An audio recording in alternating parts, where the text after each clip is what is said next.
It's good to be back again with the gospel with Steve Lucchini, and today we have to talk about something really important because right now we are in a season where there's pestilence, there's a plague in the land, and not just the land, there's something happening all over the world. And yes, today I go through the social media, I see a lot of comments. It's like as a time like people don't get to believe in God anymore.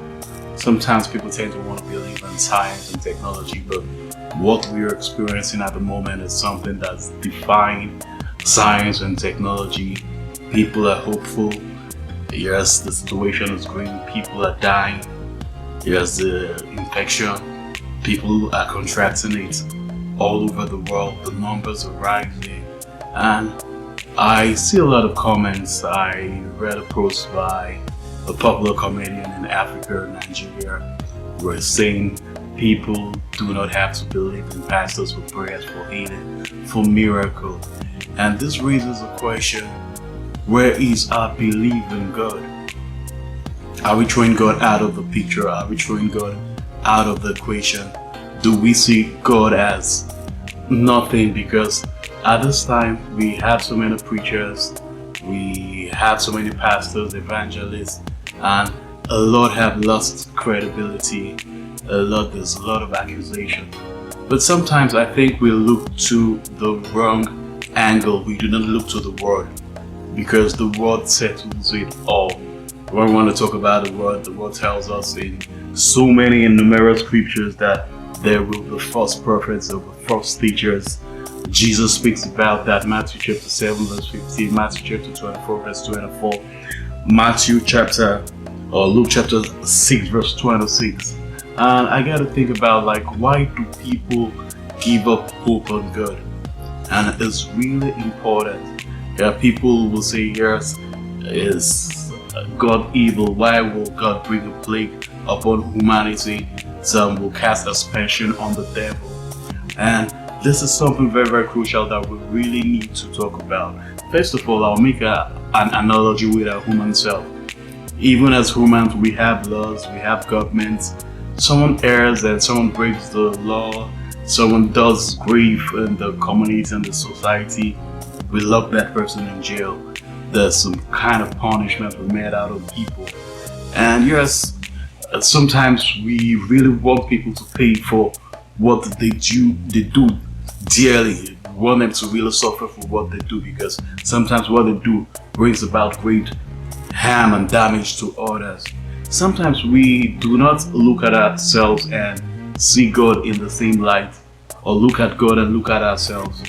Yeah, I like a particular scripture, Isaiah chapter 45 verse 7. It said, I form the light, I create evil, or I create darkness.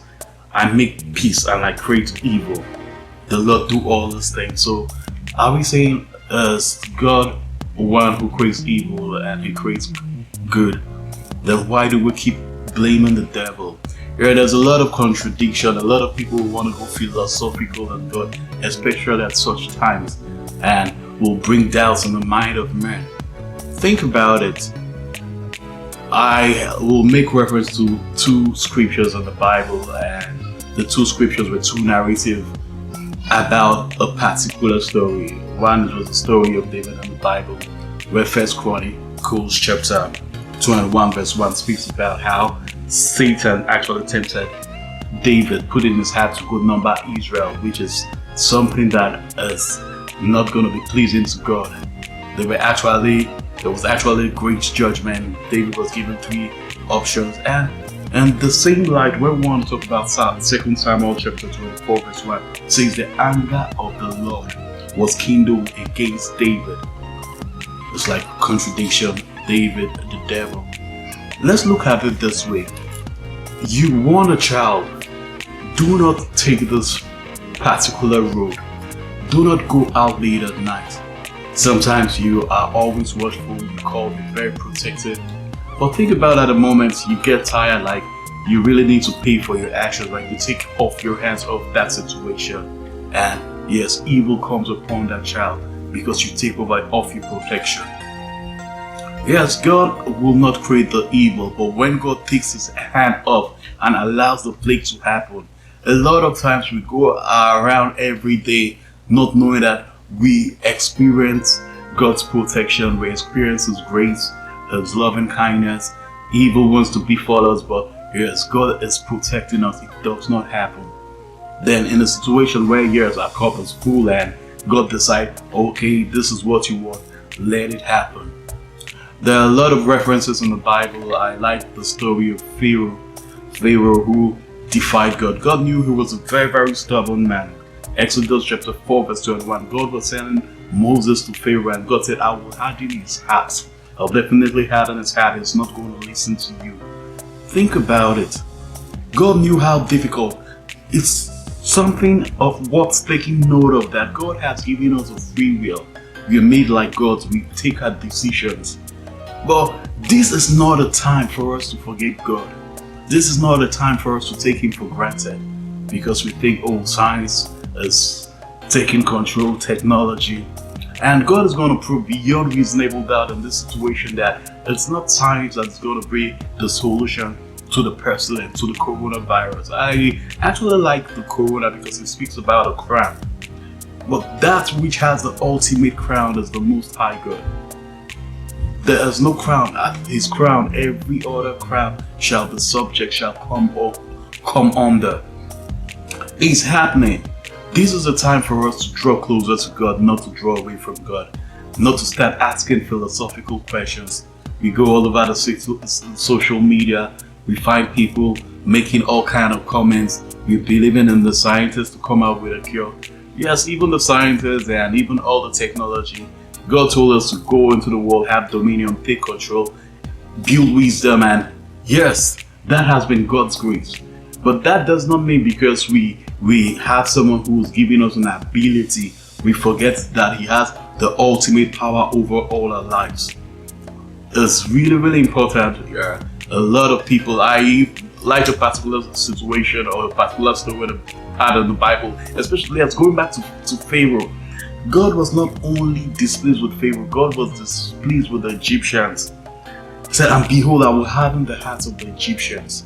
Think about it. The whole world, there is a plague, there is a pestilence. Yes, God can take it away in a blink of an eye. A lot of people will say, no, forget about prayers. Now you need to be practical. Think about the story about the plagues that happened. The last plague that took away the firstborns of the Egyptians. That was the Passover. God told them sprinkle blood on the doorpost, and yes, God gave instructions, and the angel of death came around, and where he saw the blood of the lamb, he passed over. Sometimes we could think we could do our best by having the sanitizer, having the face mask. But I can tell you there are people who have diligently worn the face mask and use the sanitizer, especially in countries in Europe and Asia that still contracted the corona. What this is telling us is not a situation for our hearts to become hard towards God. It's a time for us to look into the world. Look into the world that has the ability to set us free. So he sent his word and he healed the land. You want to take God for granted, you want to go philosophical. Yes, God will let your heart get harder. You could keep getting like, who is this one talking trash on the internet? Who is this one speaking? Yes, I am not God's defense. I can never be his defense because he is able. But I am one who God has put his word in his mouth to speak. Will speak the mind of God.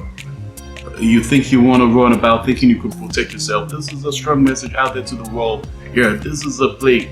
Think about the days of Egypt. It took 10 plagues to bring Pharaoh to his knees, for him to be vanquished.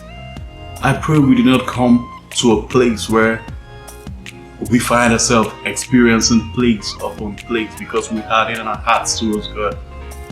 Think about it. When those plagues were happening, the children of Israel who believed in God and looked on his word, who listened to his prophet Moses, they were all protected. The grace of God was all over them. It never happened to them. Yes, the plagues could happen, but what I am bringing to light to you, the light of the world, is for you to go back and acknowledge the word. It's a statement. It's a message. Whatever is going on around the world. In the last days, there shall be pestilence. If we want to go back to read Matthew chapter 24, it's all prophecy. It's all prophecy, and it's coming to fulfillment. A lot of people might want to be prophetic. I want to take the glory, like, oh, I am going to give you an end date of when it's going to happen, or I prophesied about it happening. That's not what really matters.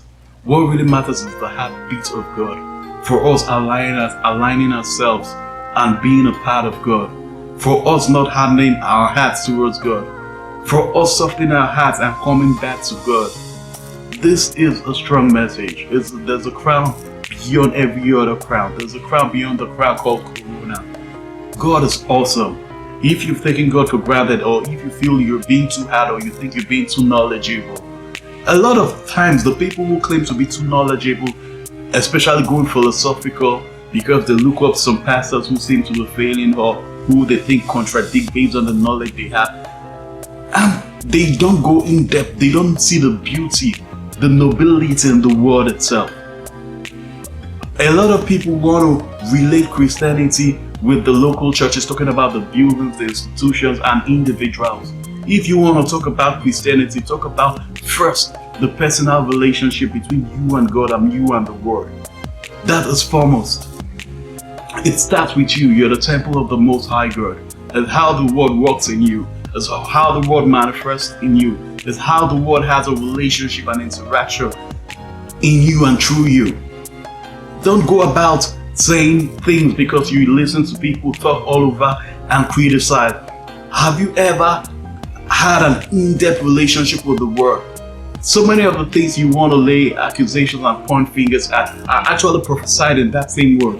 It gives answer to it all. But when you just pick a verse or pick an action of someone and you use it to want to rub off negatively, you're having it, you're hard against the Lord. This is God's mercy to you. It is God over Corona.